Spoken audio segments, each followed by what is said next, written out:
How much would we as a sport have missed out and lost out on if it was just a sport for white men? And if you look at like maybe the missed opportunities of kind of people not joining the sport because of, you know, their background, their race, their gender, who they love.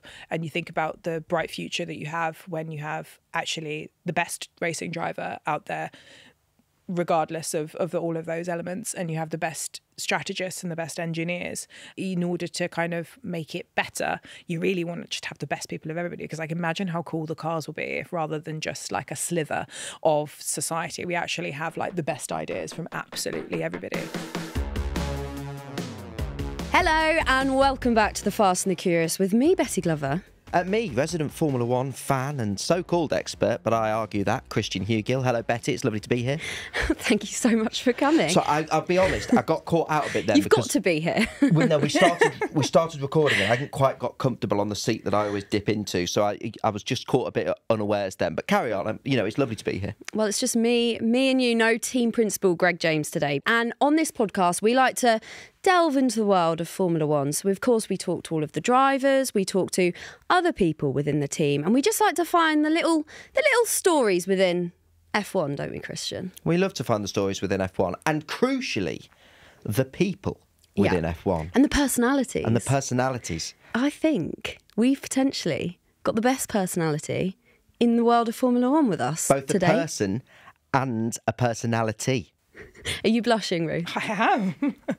Well, we have got Formula One strategist Ruth Buscombe with us on the sofa and in the studio. Ruth, welcome to The Fast and the Curious. Thank you so much for having me. And what an intro. I don't think I deserve it, but I'll take it. Oh, you fully in the world of deserve Formula One, take everything you can get in terms of points. We could have done a better intro. I think Christian could have really, really done a passionate intro on you there. Oh, I love a hyped intro, yeah. I mean, well, I can carry on because you've worked for the likes of Ferrari, Haas, Sauber, conquered the sport at a young age, travelled through the sport in what's sometimes perceived as a man's world, something I know you're very proud of, to have, you know, flown the flag for women in the sport, something we celebrate a huge amount on this podcast, don't we? So a huge career and a huge amount of achievements already, and it feels like it's just the start. So it's a pleasure to have you here. And we'll talk about your career in a little while, but I get very excited when Formula One people interact with this podcast. And before you'd even been on the podcast, you responded to one of our Instagram things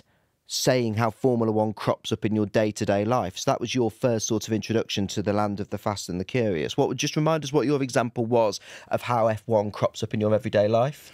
There's embarrassingly quite a lot, but, you know, just in terms of the character limit on Instagram, I went for maybe the main one, which is when you're walking with a teammate or, you know, a kind of a camaraderie, you say DRS to them to signal that we just need to overtake the slow walker in front of us. So, did you know that, I don't know if this has ever cropped up in your life as a strategist, but this is a scientific fact.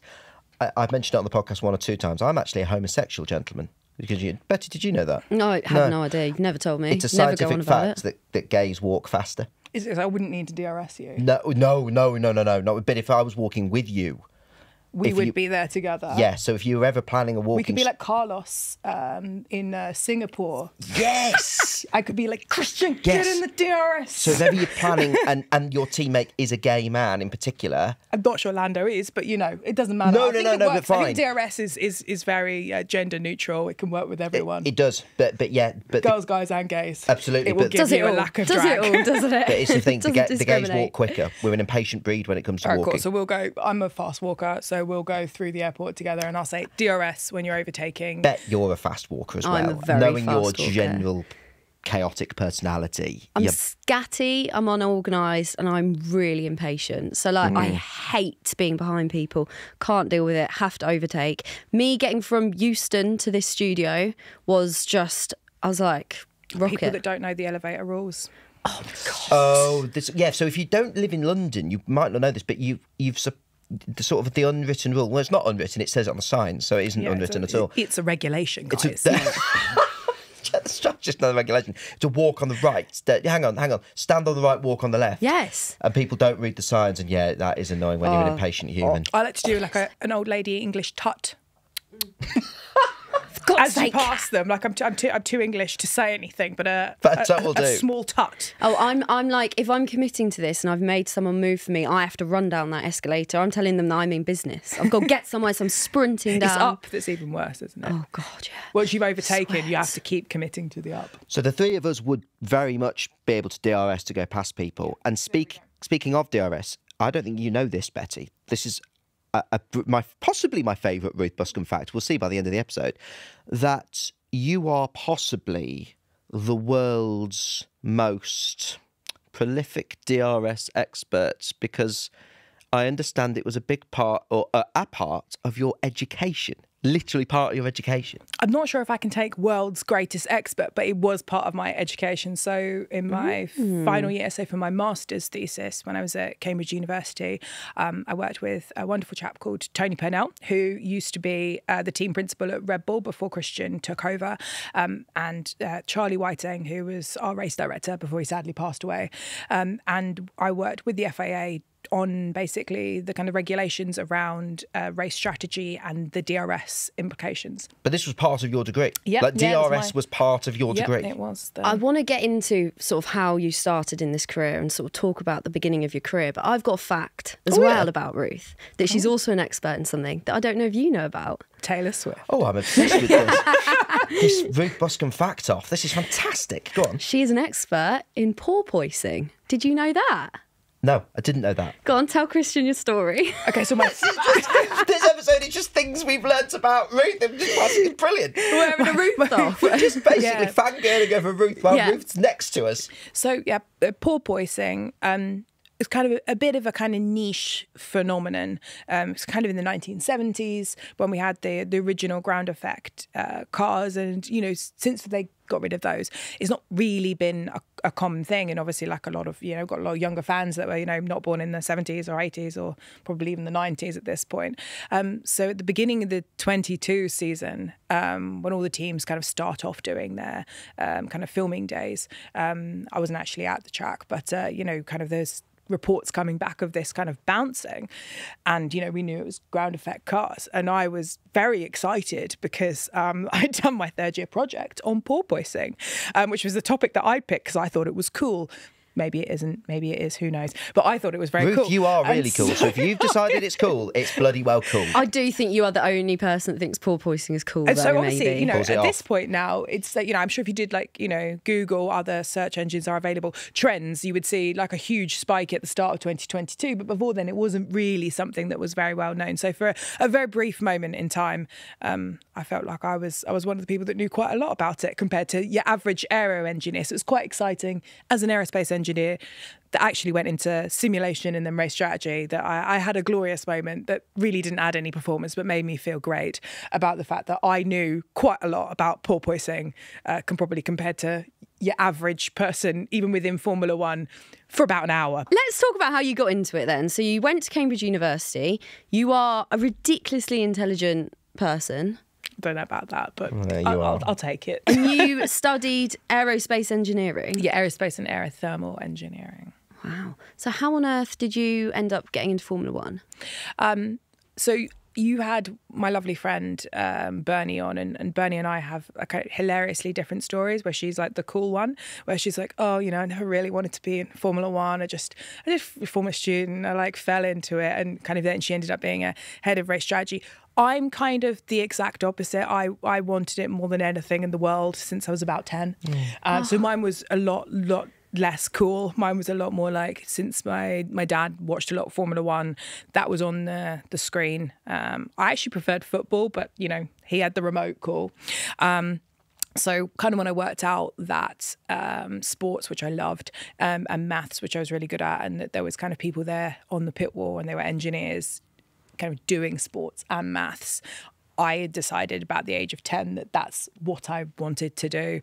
And then very stubborn child, that was kind of it. I didn't really have a plan B. And then again, slightly odd child. I did kind of, I don't know if it was Googling or whatever it was called. Ask Jeevesing, probably. Yeah. Wow. I think I asked Jeeves. I don't think I've ever met anyone who's asked Jeeves before. This is exciting. This is the generational gap kicking in. Carry on. about kind of what the current technical directors that were big in Formula One, what they did. And at the time, kind of my two kind of reference points was a guy called Paddy Lowe, who used to be the technical director at McLaren at the time, which was the team that my family supported, and people like James Allison, and they all went to Cambridge and did engineering. So I went to Cambridge and did engineering, Regina George style, basically. Something you said reminded me of myself, because you said there was no plan B. But your plan was far more ambitious than mine. I knew I wanted to be a broadcaster, and that was all I wanted to do, was be in the media. So I was the same. I had people encouraging me to do statistics, French, whatever. And I was like, no, I want to do media stuff. What's your plan B? I haven't got one. But I looked at Formula One, which I loved from being like 8 years of age. Just didn't think it was possible. And just never, people say, oh, is it a dream job to work in Formula One? Well, I never dreamed of it. But a quote from you, a quote from an old interview from you about women getting into engineering. I used to play all the F1 games, and it was noticeable that all of the characters are men. At school, I had teachers trying to dissuade me from doing engineering, not because I wasn't good at it, but they were questioning whether I really wanted to be doing it. I suppose the question's, how did you have such confidence in yourself? And I suppose, in the best possible way, stubbornness to plough through despite what the F1 world was at the time and what teachers were saying to you, because I found that extraordinary. I think it was just real stubbornness. Like, my kind of being incredibly obstinate is probably one of my greatest strengths and biggest weaknesses, all wrapped in one. So I think that was really all of it, was that, when I kind of set my mind to something, that's kind of what I will do, and I won't kind of give up. People probably should have given up various points before, like if I'm in any kind of, it did involve me having to kind of get a cerebral edema when I was climbing a mountain in Peru once. So arguably that skill can manifest in both positive. Yes, I worked in Formula One, but also, I got a green stick fracture kind of doing some kind of whitewater rafting in the Amazon, which again was probably being more stubborn than sensible. So I think stubbornness, but be careful, maybe do a health and safety form before you check it, is really the answer to that one. You strike me as such a confident person, and you've got to be able to have done everything that you've achieved, and you're only 34 years old. But have you ever doubted yourself? Have you ever thought, what am I doing? Why am I here? Oh, I can't do this. I think it's just natural. I don't want to kind of speak for people's experiences that are different than mine, but I certainly say, as an experience as a woman growing up, we're constantly kind of told to kind of apologize slightly, and to kind of make ourselves kind of feel maybe slightly smaller in a room because you're kind of nervous about feeling bossy, or kind of the language that's often used to describe like women is quite kind of not derogatory, but kind of makes you feel a little bit smaller. Yeah. And I think that as a woman growing up, I've definitely doubted it. I think kind of imposter like syndrome is really, really true. I remember thinking, it was a mistake that I got into Cambridge, like some kind of clerical error. It's like, but then you get there and you realise that, like, all kind of 300 people in your year at Cambridge in engineering all think there was a clerical error. So either there was a huge, terrible, like bug, or actually we're all actually kind of going through the same human experience, and we all kind of have this kind of imposter syndrome. And, certainly the same in Formula One. And I think as I've grown up, probably more just kind of being aware of how you feel when you're feeling those things. And as part of being a strategist, one of the great things that you learn is your ability to kind of compartmentalize emotions, because that is the real thing that makes race strategy quite different to other roles, is that no matter how sad you are going into a race, no matter how happy you are or excited to, get a great result, or if you're nervous, or if something really goes really awfully wrong right at the very start of the race, whether that's your fault or just something out of your hands, you have to compartmentalize all of those feelings of happiness and sadness, and basically kind of put them all in a box, and keep performing, because you can't make good decisions when you're emotional, whether you're too emotional, happiness or sadness. And really that is a skill that I've learned along the way. Done quite a lot of like work with kind of professionals. There's quite a lot of teams do in terms of like how you can keep your head in the game, basically. God, teach me. Teach me some lessons. We can do some later. I do some later. But yeah, I think those skills are really important. And then you can kind of expand them into your kind of your real life and kind of, you know, almost kind of like therapy yourself using race strategy. That is really interesting. Back to what you were saying about being a woman in sport though. My personal experience, obviously very different to you, but I always feel like there's no room for any errors because as a woman in sport, no matter what sort of role you're in, if you make a mistake, everyone's like, well, they don't know what they're talking about, or they don't know what they're doing, because you just don't have that sort of, I don't know, grace that men often have. Have you ever felt like that? Yeah, definitely. I mean, it's this kind of, and again, you know, it's not just women, you know, like kind of intersectional feminism involves, you know, lots of other groups, and, you know, you've had the same experience, I'm sure. Without LGBTQ question. Environment, and, you know, some quotes by some drivers. You know, I remember walking back from a racetrack and reading a quote that a race driver had said about members of the LGBTQ plus community and being really, really angry about that. And another reason why I mentioned earlier that I just didn't think F1 was possible. That was another reason. And so, like, you know, I think the space has changed so much in terms of, you know, its attitude, and, you know, whether that's for whatever reason that is, you know, it does mean that F1 becomes a bigger and better space. But yeah, I do think that, you know, as a woman, you know, you are somewhat kind of at the mercy of who just so happens to be the person that's in control and in power. And whether that's kind of at the F1 level or, you know, for me in my career, more like at the team level or at the kind of like leader level. And I can say that, you know, I've had absolutely amazing bosses, allies, some less so, and some people that, you know, they'd maybe make a decision about your future without even asking your opinion, and they've listened to somebody else's opinion that's much less senior than you, and you know, you have to kind of question, why is that actually because of an anchor bias? That, you know, my opinion as a senior member of staff is less important, for example. So I think there's lots of kind of like microaggressions is probably the way to say it. And the stories, you know, across the paddock are probably pretty similar. You know, you've got women that go through their whole careers never experiencing any kind of ism whatsoever, which is fantastic and shows how far we've come. I think you've got women that have had really rubbish experiences, and then you've kind of got people that have like, you know, had years and years and years of completely fine, and then maybe they've had a couple of bad experiences. Take us back to that moment when you joined Ferrari. What was it like? Why did you choose Ferrari? Wow, this is another story. So I grew up a McLaren fan, which, you know, for any of you that have been watching Formula One more recently, back in the day, kids, it used to be McLaren versus Ferrari. These were the two big powerhouses. Okay, before then it went to Williams. But when I was a kid growing up, these were kind of the two big teams that were kind of trading. Mick Hakkinen and Michael Schumacher. Yeah, exactly. These were the ones that were kind of trading wins. And we grew up in a McLaren household, which is, so we're talking like, you know, Chelsea Arsenal level rivalry. And so kind of I got offered an interview at McLaren, I got offered an interview at Ferrari, and the Ferrari interview was before the McLaren one. So I was like, oh, well, I'll just go to Ferrari because, you know, it's good practice to do a Formula One interview before I go do the McLaren interview that I really care about. Plus, it's a free trip to Italy. So, you know, not going to say no. Obviously going to take that. So I was very relaxed, which I'm sure is part of the reason why I did quite well in the interview, is because I didn't want to go there at all. It was just a nice trip, basically, to go and see a Formula One factory. And yeah, I kind of like walked in there, and, you know, I've spoken about it quite a few times, but there is like a magic juju in the air, you know, kind of walking in and seeing the race phase.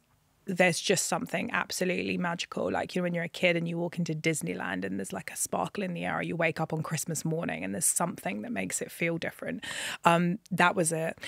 The interview itself was, you know, really tough, difficult. And then like kind of at the end of the interview, which has been a couple of hours, they were like, oh, you are hungry? I was like, I am always hungry. And they're like, do you want to get some like food? And so then they took me for carbs. Like I had pasta and pizza, which is, you know, it was amazing. I kind of got to be, they signed like a kind of couple of forms, and then they showed me around the factory, which you normally would never get to be able to do during an interview. And then I had ice cream again before. Basically, it came down to the carbs and the ice cream. And understandably so. That's as good a reason as any. Yeah, McLaren can sod off. I They went can't match straight that. from there to my McLaren interview. And again, and I have to preface this with, this is not current McLaren. Old McLaren used to be very grey, I'm tentatively use the word boring. Don't at me. But it was very, very different culture-wise to the current McLaren. And kind of I went there and, you know, I was kind of compared to kind of the welcoming environment I had in Ferrari. And bearing in mind, this was like supposed to be the greatest day of my life, that like when I was lying in a hospital bed 4 years earlier and I'd been like hit by a car and I had to like focus on like having my like, you know, they tell you to have like a goal. It was like walking into the MTC, which was like the thing that got me through all my physio. And I walked in there. And it was just not a great experience. It was so disappointing. Just compared, you know, it was just kind of very cool, very professional, very, very professional, but just kind of very clinical and very kind of, you know, not cold, but yeah, just very, very, very clinical.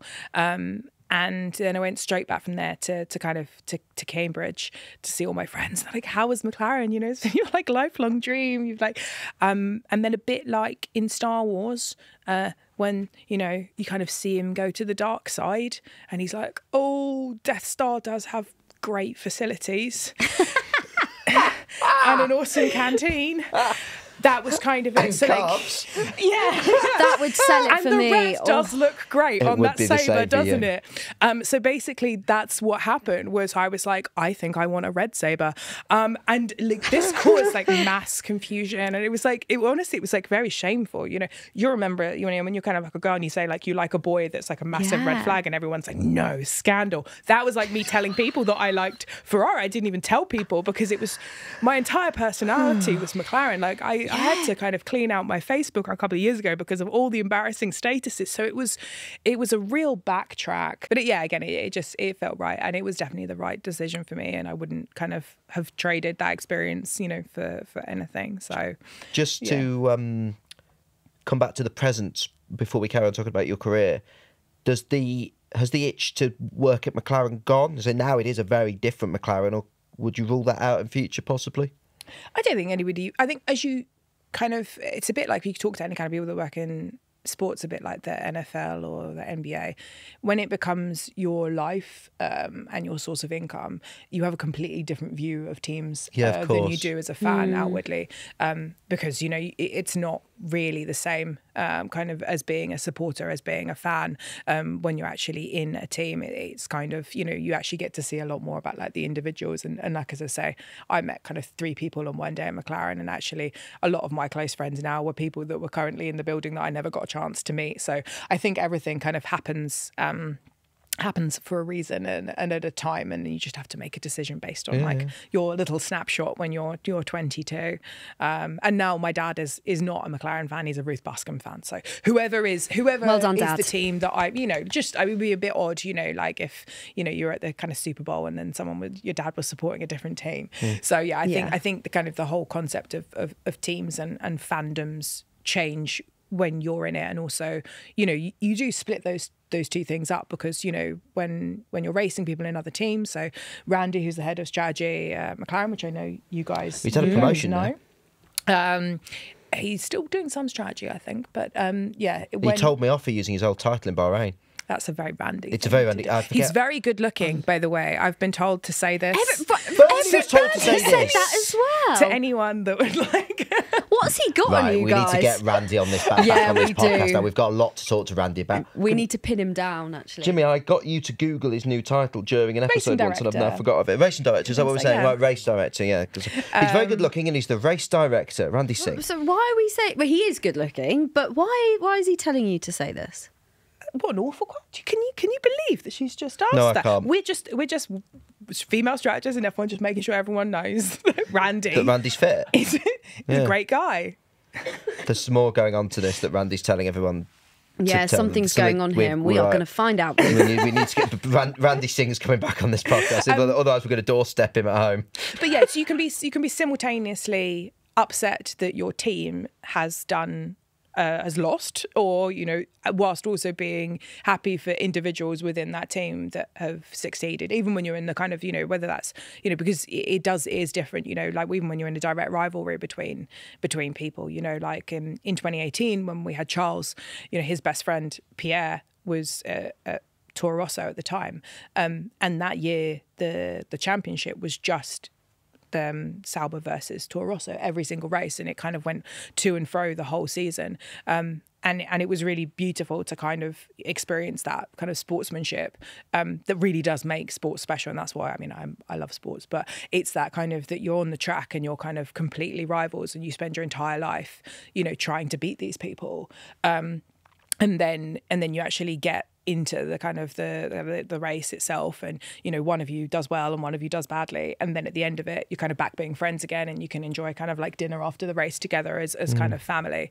And, you know, it's like you do end up, you know, you end up kind of creating friendships almost through rivalries. Like I dreamt about George Russell more times than I care to remember because he was at Williams, and all I would think about every night before the race was George blooming Russell, because he was always the nightmare and the thorn in my side. Yeah. And like we actually became friends because of the fact that, like, every week it was just like us racing each other basically. And he was like, oh, what's she gonna do this week? She's gonna put car in front of me just before I get points, and I'd like be there like waking up in the middle of the night like 3 a.m. before the race, being like scribble down on a piece of paper, being like, okay, yeah, if I block him at this point on the track, stop that, Russell. I'd be there. But actually we became friends because of the fact that, like, we're basically racing each other, which you find quite a lot in Formula One. So like the whole concept of teams and rivalry, you know, except for a kind of few kind of odd examples, most team people kind of become friends because they are, you know, sportsmanly rivals. Yeah, of course. When you work in strategy, is that quite a big part of it? Trying to get in someone else's head and learn about them and be like, this is how they work, therefore I reckon they'll do this. Yeah, so it's kind of like high-speed chess, right? So you have like specific moves, but you're also trying to beat an individual player playing chess, or you're playing poker against somebody. Like there is a mathematically correct way of doing it, but also, like, if I'm trying to play a hand of poker and I'm trying to beat you, for example, if I know what you're trying to get out of that poker match, it helps me understand how much risk versus reward I should take, or if you're particularly good at one part of it, I'll try and avoid doing that, or if you're really bad at one element of it, I'll try and do that part. I'd be bad at all of it if you were trying to beat me. But that's basically, you know, as strategists, we know lots about the drivers, lots about the other teams. Know thy enemy, even though they're actually nice people, but know thy enemy is the best way to kind of, you know, add that extra, bring those extra couple of % that hopefully makes the difference between you getting your car out and staying in front of someone else. Just to take you back to Ferrari, we had Sebastian Vettel on the podcast not too long ago. And legend. And that was you responding to a topic about when it creeps into everyday life. So you've got a link through the podcast with Seb. We love Seb. And of course, that's not your only link with Seb. You helped him win his first race at Ferrari. So not only did Ferrari turn you into a coffee and pasta snob, but it turned you, possibly more importantly, possibly not, into a race winner. What was it like working with him, and what was it like to not just, as you said earlier, the specialness of winning a Ferrari, of working for Ferrari, but also winning in a Ferrari? I mean, I can't say enough good things about Seb, like as a human being, as a driver, and, you know, when I couldn't imagine, like, you know, 10 years later after, you know, when he now got announces the retirement, like saying good things about him, because in 2012, you know, I was at Ferrari and we hated that man. So, like, you know, him and the finger were like the worst thing. So, you know, we were excited about the fact that he was joining the Ferrari. Finger, you mean the number one when he won? The finger, you know, he was just too good. Like, you know, he was like the ultimate rival.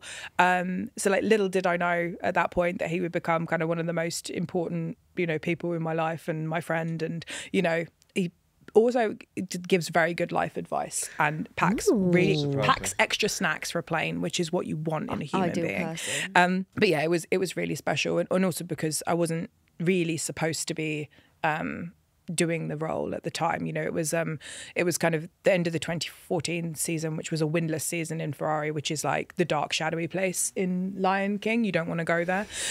Some people were invited to leave, and they were kind of currently waiting for the new head of strategy to arrive.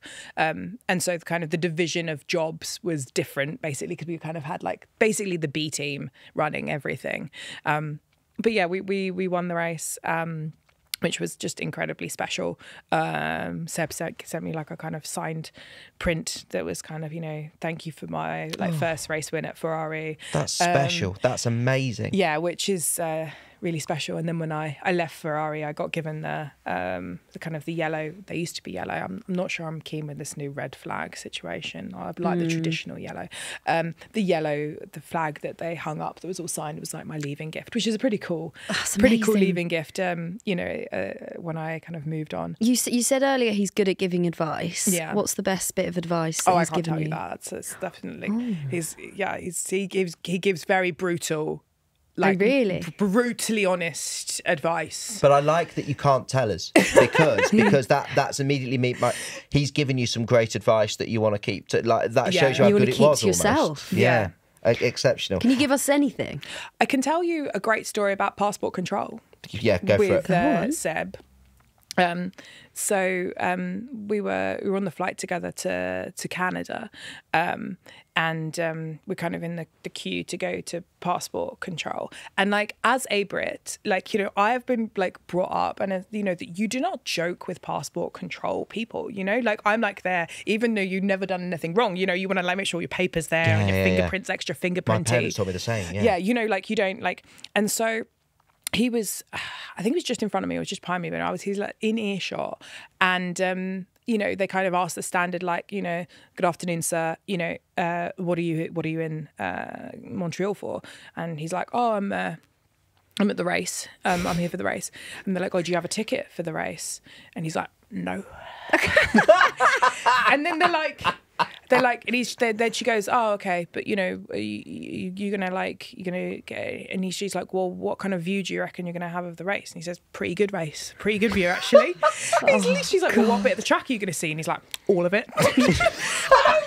She's probably thinking, don't joke about Seb. Yeah. Like you're gonna, you know, he wasn't even in my team at the time, but I'm there, like, I can already see like the Autosport headlines, like Sebastian Vettel detained in, you know, Montreal. But like, thankfully, she kind of eventually got on that he was kind of in his very like, you know, dad joke way, getting on about the fact that he was in the race. He was in the race. He was the race. He does great dad jokes, which I love a dad joke. Oh, me too.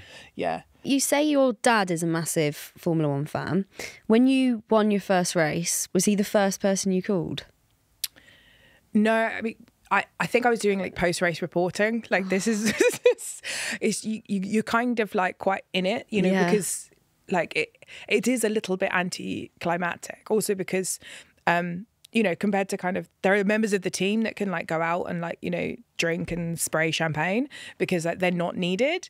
But actually the rule in Formula One is the classification isn't final until 2 hours after the race.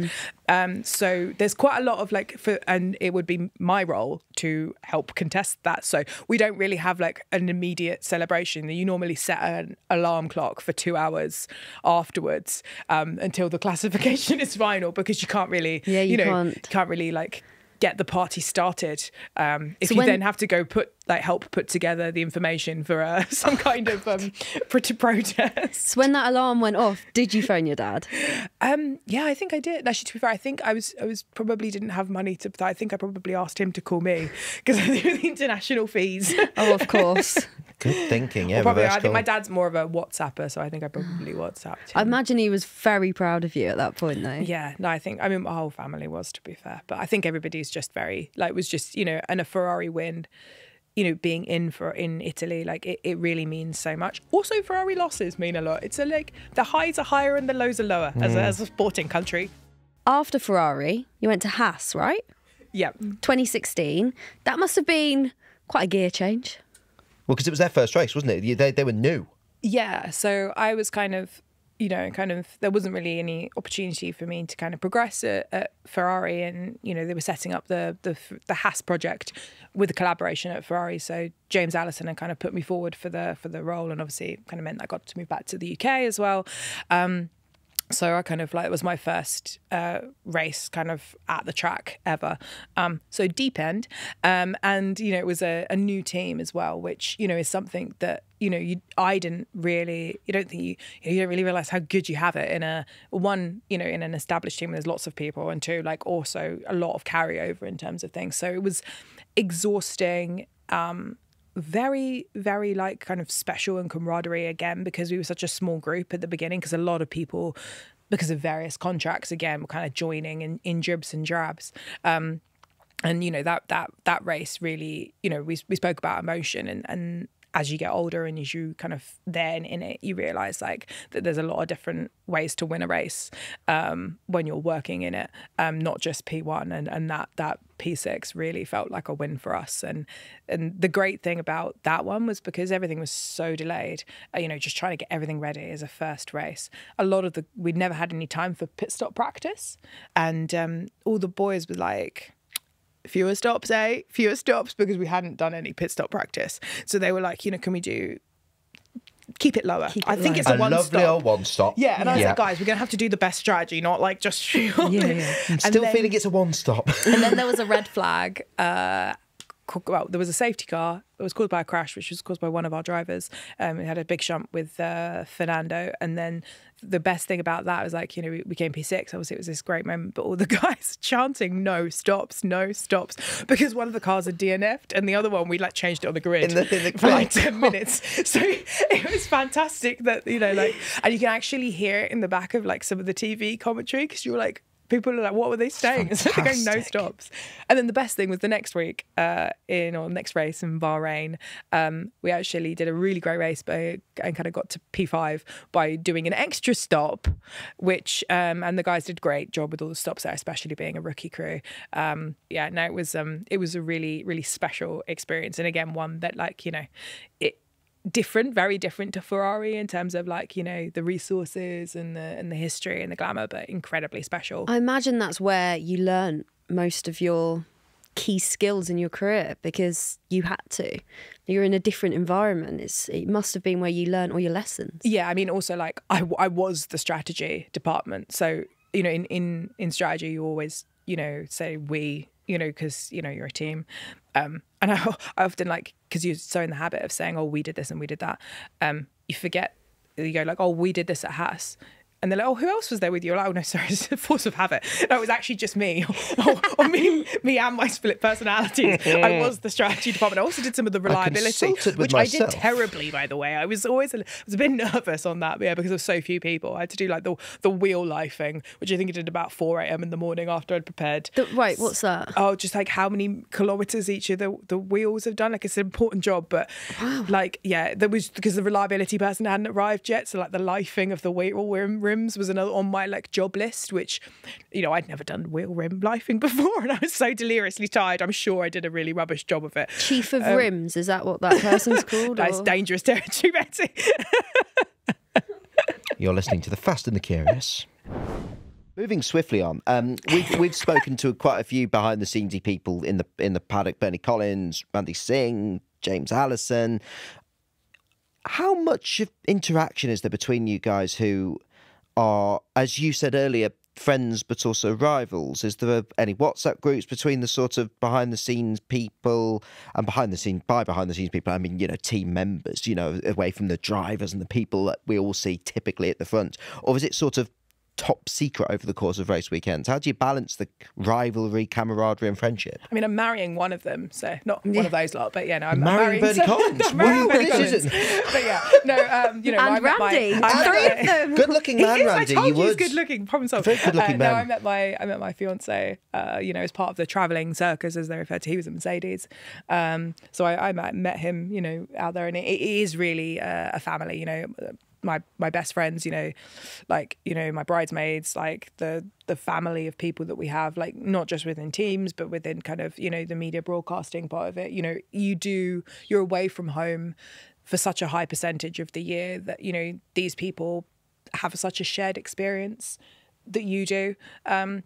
So, you know, they're probably going through similar emotions in terms of, you know, when you're having a bad day, you know, you're missing people from home, or, you know, you're missing important life events, you know, having someone there, and then just the camaraderie really of having people that are going through, you know, similar experiences, like, you know, like kind of after a strategy, like tough event, you know, like having a bit of a chin wag and being like, oh, that safety car on lap 17, eh? What are we saying about that? Like, you know, once you kind of like, you wouldn't necessarily talk before a race if you were racing somebody directly, but there is so much kind of camaraderie because, you know, it is a shared experience. And, you know, my kind of, you know, my family of friends is like so many people within the pit lane, and whether that's people that do a similar job to you, you know, there's lots of kind of people run the track, so met quite a lot of people because you kind of like get into kind of camaraderie with like running the track and comparing. Yeah, that's on my list of things to do. Exactly. To-do list. You know, just kind of you're seeing these people all the day, and one of the things I do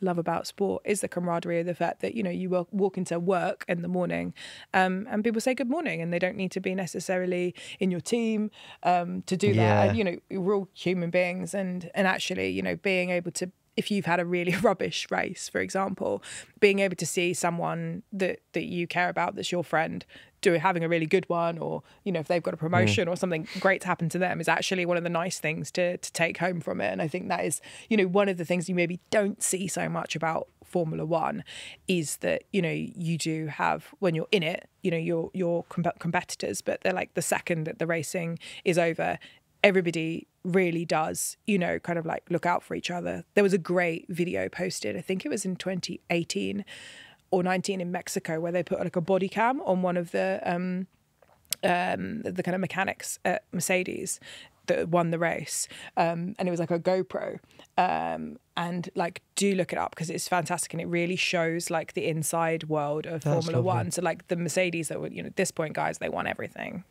I know, tough to imagine, but they were winning everything, and they kind of like, they're running to the podium, and then you can see them chatting to the Ferrari guys. They're saying, oh, well done, you know, like, where's the party later, I'll see you out there, like, you know, you know, like this. And I think that like, there's obviously exists in lots of different areas, but that really shows the family element of it, and the fact that, you know, like, people do look after each other within Formula One. Do you remember Bradley Lord on our live show at the end of last season? How could I forget? Yeah, well, everyone loves Bradley. Everyone loves Bradley. Told the story of when he worked at Renault and Minardi had some points completely unexpectedly. I think it was Minardi. Yeah, they lent them the champagne. Lent them the champagne, yeah, which is just lovely. We've had champagne lent to us before, because so I've had that in a team where we didn't have it, and then it's a bit sad. So, like, someone else suddenly turns up with a lovely case of champagne for you. What should we spray? Water? Yeah, and I do have to say, when I was living in Italy, and Italy does lots of fantastic cured meats, but pancetta is not bacon.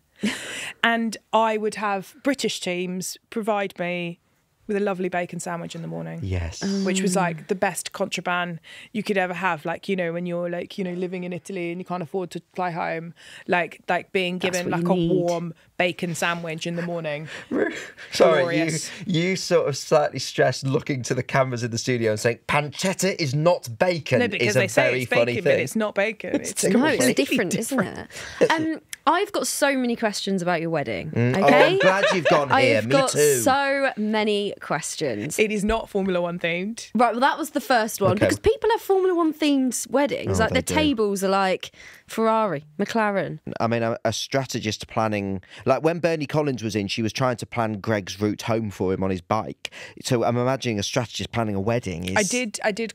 Like, when I did do it, kind of like a call, because we were waiting for the calendar to be released in order to be able to set the date, and it was like we'd booked like kind of most of it about 3 hours after the F1 calendar has been. But if you know, many people in Formula One, their lives are dictated by various racing calendars. You know, it's even tougher if you've got people in different series. So yeah, I think that's probably the most of it. But I quite like in my personal life being more relaxed than I have to be. Oh, really? Because I can imagine you with like spreadsheets and everything planning this wedding.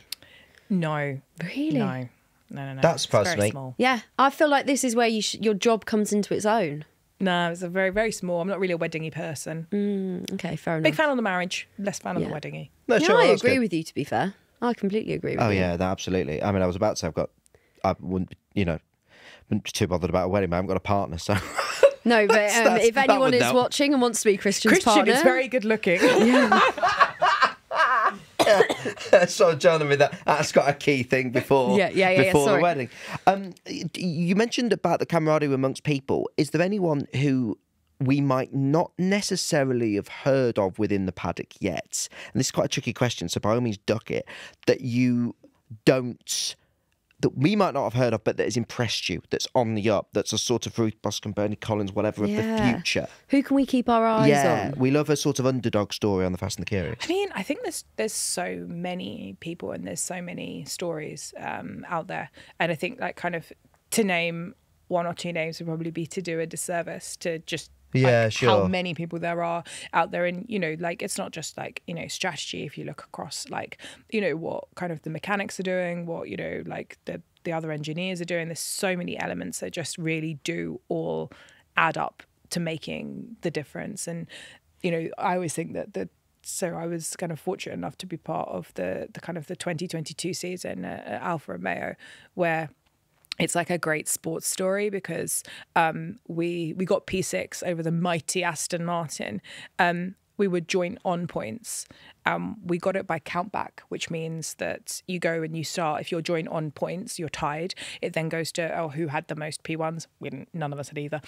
P2s, P3s, P4s, P5. And so we were ahead by countback, which was because we had a P5 and Aston had only got a few lower points. And then, so that's how tight that was. And then we only got that finishing position. We were like, he just needed to pass one more person. And the third driver for Alfa Romeo, Daniel Ricciardo, gave like a lion's and like master of defense. So he held up the car that basically, so it was 0.6 seconds. I think was the gap at the flag that Daniel had, like the gap that he was like holding him back by, and the car was much faster. I'd forgotten about this. I remember this. The margin by which, you know, I always say we won because I forget that like P6 isn't winning because it felt like winning.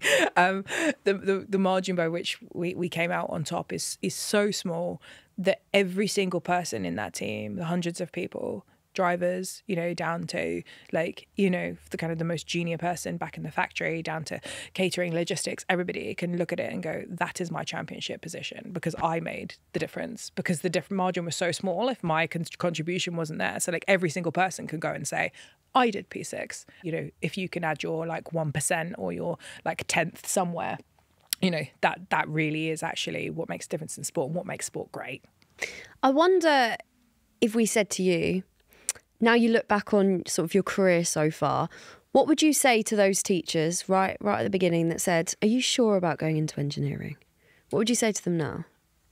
I mean, I don't think they said it with any malice or anything. I think they were genuinely, like the kind of the people that said for me to be sure whether I wanted to do engineering, they were worried that I was going to spend 4 years kind of surrounded by men that didn't really want me there, and then I would go into a career in a space that didn't really want me there.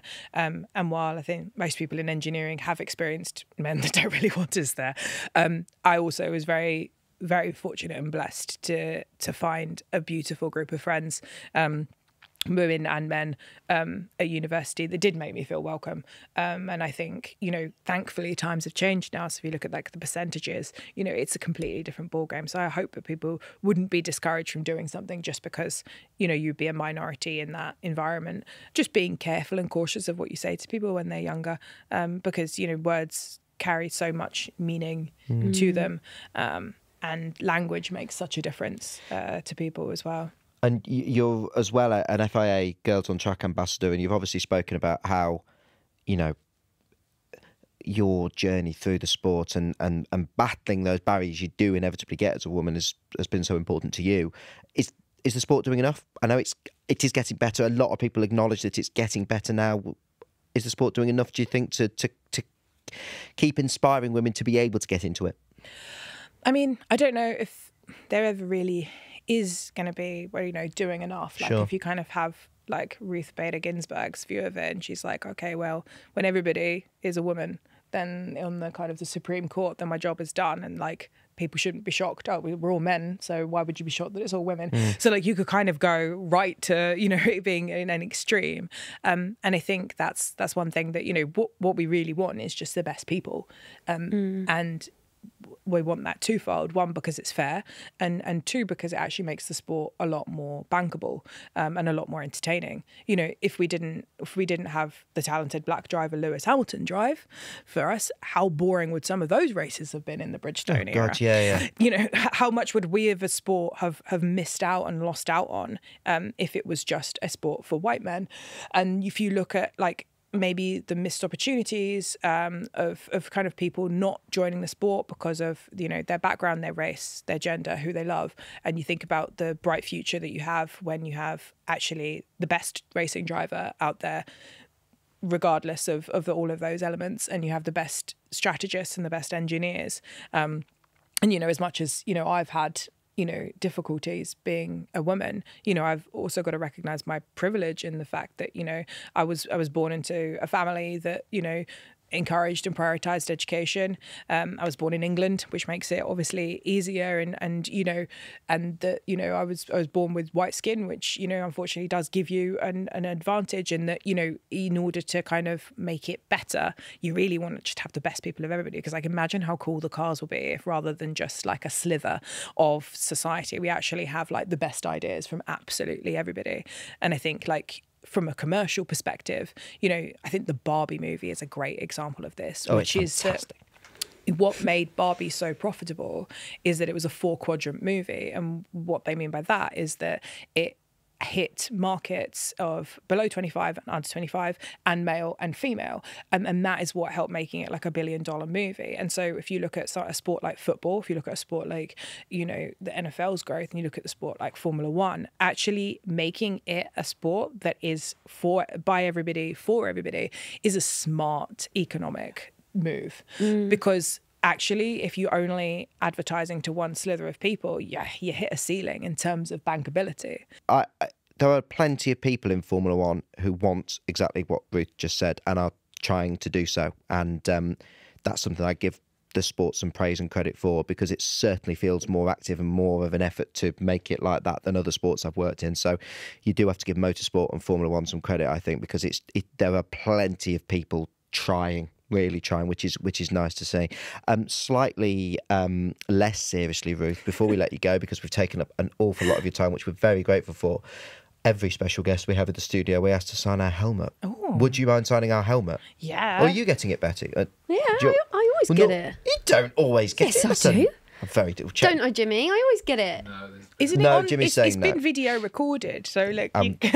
Yeah, should we go to the stewards later? We'll have to go to VAR on that one. Yeah, we will. I'll now fill while Betty's getting the helmet. I've got it printed out. Now, Ruth, it's up to you where you sign, but don't be shy. Where did Bernie go? She went there. I'm going to near Bernie, I think. Oh, that's nice. Yeah, it could be strategist corner. Bestie, strategy corner. There we are. Lovely. Do it without, sorry. And you're just above Chloe Grant as well from F1 Academy. Yeah. There we go. Whilst you're doing that, yeah, can I ask you a question? Because you've got such an amazing sort of Formula One brain. I feel like just need to get some questions out there. Everyone is so excited about 2026, and the regulations changing, etc., etc. What are you expecting? What should we be expecting from 26? What will be changing exactly? And should I be excited? Expect the unexpected. Oh, okay. The reality is no one really knows. Like, I remember back in 2014, and we were coming off the back of a Red Bull domination era. We say domination, they only won like 10, 11 races. That would we'd be like, we are in a Red Bull domination era but now. Back in the day, that was domination. And you know, they kind of won in straight years from 2010 to 2013. Alas, we did not win in 2012. We did for 5 laps before Hulkenberg, but Hulkenberg. but yeah, so we come off the back of, you know, 4-time world champions, and the first testing session, I think on the first day they managed 8 laps because the power unit was such a disaster initially. And, you know, even though the team that I was with at the time, Ferrari, didn't have the best power unit, and obviously the Mercedes was like, you know, miles out in front, you know, we still felt good that we weren't that slow. So, you know, it was like a huge reordering, and you know, kind of even the things that dominate racing.